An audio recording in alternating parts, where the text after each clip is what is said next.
Setiap pertemuan pastilah ada perpisahan. Begitulah kata pepatah. Kalian pasti mengalami perpisahan.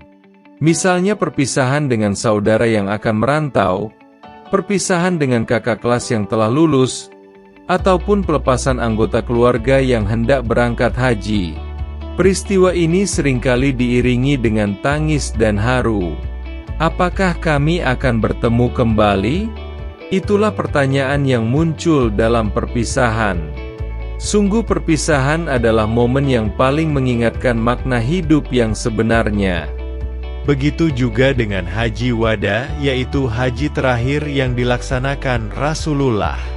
Haji Wada disebut juga haji perpisahan. Tidak ada yang menduga bahwa Haji Wada merupakan perpisahan Rasulullah dengan para sahabat dan keluarga.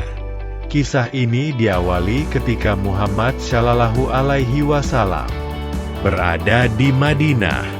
Beliau mengajak kepada seluruh muslimin untuk memperbanyak iktikaf pada akhir Ramadan di Masjid Nabawi. Malaikat Jibril juga memastikan kepada Nabi Muhammad tentang wahyu-wahyu Allah telah disampaikan. Tidak ada yang terlupakan. Peristiwa ini diceritakan Nabi Muhammad kepada Fatimah. Rasulullah mengatakan bahwa malaikat Jibril membacakan Al-Quran berulang dan memastikan wahyu Allah telah tersampaikan. Bahkan Rasulullah menduga dirinya merasa waktunya telah tiba.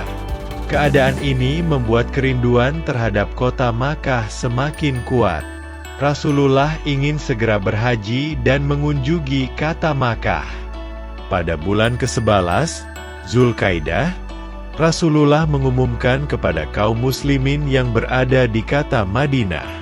Rasulullah menagatakan bahwa akan berangkat ke Makkah dan beliau sendiri yang akan memimpin rombongan. Berita ini tersebar hingga seluruh wilayah di Madinah, sehingga terkumpul 30.000 orang laki-laki dan perempuan yang hendak berjalan bersama Nabi Muhammad Shallallahu Alaihi Wasallam. Rasulullah memimpin rombongan tersebut menuju ke Makkah untuk beribadah haji. Nabi Muhammad dan rombongan mulai beribadah haji. Para sahabat begitu seksama memperhatikan cara-cara beliau dalam melaksanakan haji. Hingga puncaknya ketika di Arafah, Nabi Muhammad mengingatkan kepada semua suku agar hidup berdampingan. Tidak ada pertikaian maupun perang. Ketika menjelang malam Nabi Muhammad berpidato, beliau berkata, "Hai manusia, dengarkan baik-baik, karena aku tidak tahu apakah akan bertemu kembali dengan kalian." Rasulullah menyadari bahwa Allah lah yang memiliki umur, Allah yang berhak menghidupkan dan mematikan makhluknya. Selanjutnya Rasulullah memberikan nasihat-nasihat, di antaranya sebagai berikut. 1. Berperilaku baik antara satu dengan yang lain.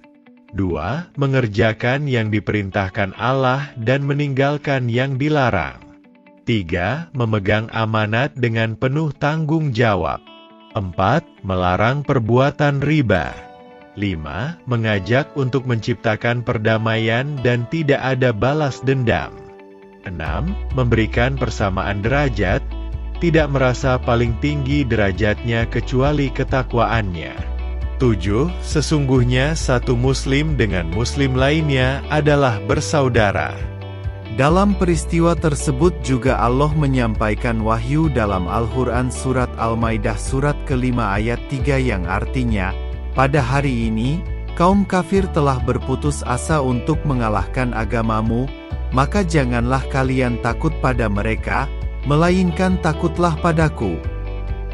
Hari ini telah aku sempurnakan agamamu dan telah kucukupkan nikmatku bagimu serta telah kuridhoi Islam itu menjadi agamamu.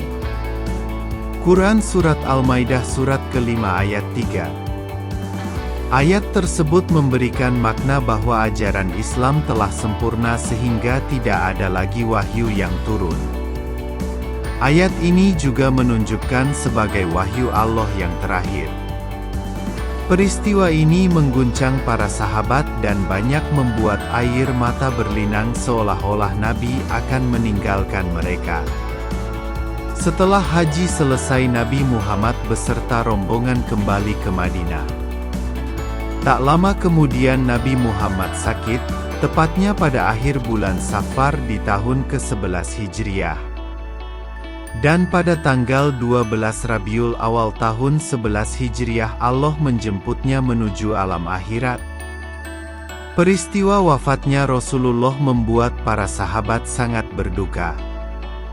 Kini sang pemimpin dan sang teladan telah pergi untuk selamanya. Sungguh besar jasa Rasulullah hingga kita mengenal ajaran Allah.